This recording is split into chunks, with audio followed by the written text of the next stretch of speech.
Toshakhana part 4 जो नैब ने case start किया है उसकी आज समाअत थी और इसमें आज फिजिकल रिमांड जो है बीबी साहबा का, खान साहब का आज मुकम्मल होना था। तो वो रिमांड जो है दोबारा 7 दिन के लिए दे दिया गया है, नंबर 1। नंबर 2 बात यह है कि इस केस के अंदर अगर देखा जाए तो इससे पहले खान साहब और बीबी साहबा को 14 साल इस केस के अंदर सजा हो चुकी है, वो सजा मुअत्तल हो गई।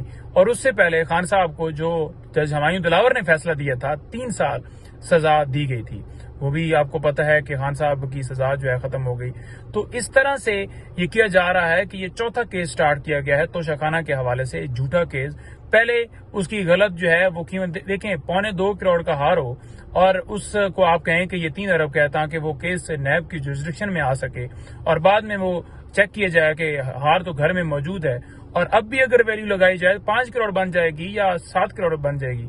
तो आपने गलत वैल्यू लगवा के और आपने 14 साल सजा दी।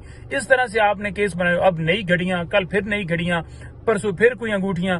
तो इस तरह से ये चाहते हैं कि बार बार जो है वो केसेस बनाए जाएं और एक ही मामले के ऊपर केसेस बनाए जाएं।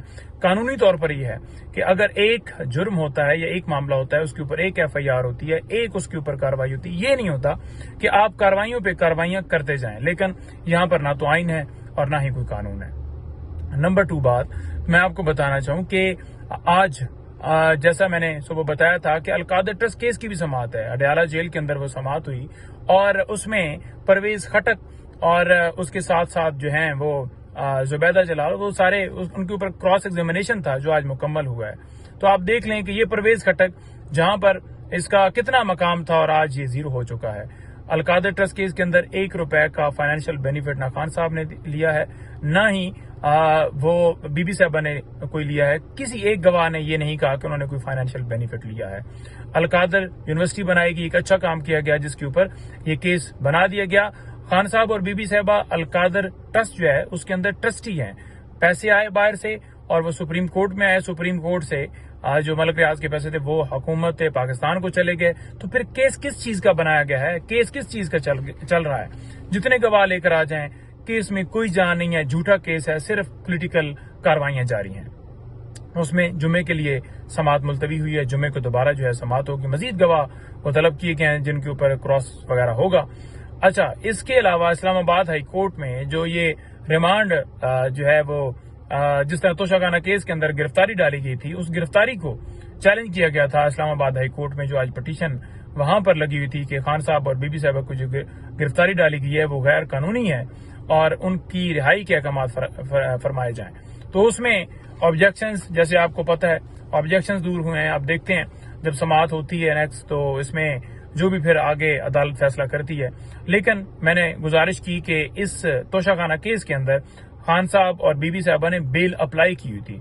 तो जब बंदा बेल अप्लाई कर लेता है तो वो जब कोर्ट से रजू करता है तो अदालतें प्रीवियस बेल दे देती हैं। जानबूझकर नहीं दी गई, नोटिस किए गए ताकि गिरफ्तारी डाली जा सके। तो ये एक इसके अंदर ये मामला किया गया। अच्छा, इसके अलावा मैं आपको बताऊं कि लाहौर हाई कोर्ट के अंदर जो मैंने बताया था सुबह, जो खान साहब की बेल्स खारिज हुई थी उनको ऑर्डर्स को चैलेंज किया गया था। और दूसरे नंबर पर जो मुख्तलिफ मुकदमात में जो है वो गिरफ्तारी डालकर रिमांड लिया गया था वीडियो लिंक के जरिए। वैसे पेश करना हो वीडियो लिंक के जरिए पेश नहीं करते। 6 बेल्स जैसे खान साहब की इस्लामाबाद में लगी और हर दफा बहाना है कि इंटरनेट नहीं है, ये है वो है, और वीडियो लिंक के जरिए पेश करके वो रिमांड दिया गया। उस रिमांड वो जो ऑर्डर किया गया था उसको भी लाहौर हाई कोर्ट में चैलेंज किया गया था। उसमें भी आज जो एतराजात लगाए गए थे उनको जो है वो दूर करके तो मजीद इसमें कार्रवाई जो है वो होगी। और जो ही कार्रवाई होगी आपके सामने आएगी कि क्या मामला है। झूठे केसेस हैं, 9 मई के हवाले से कोई इनके पास एविडेंस नहीं है।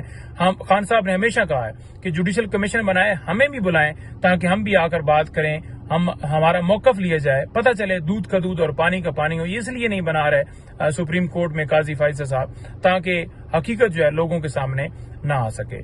तो ये आज की मुख्तलिफ केसेस की तफसीलात हैं।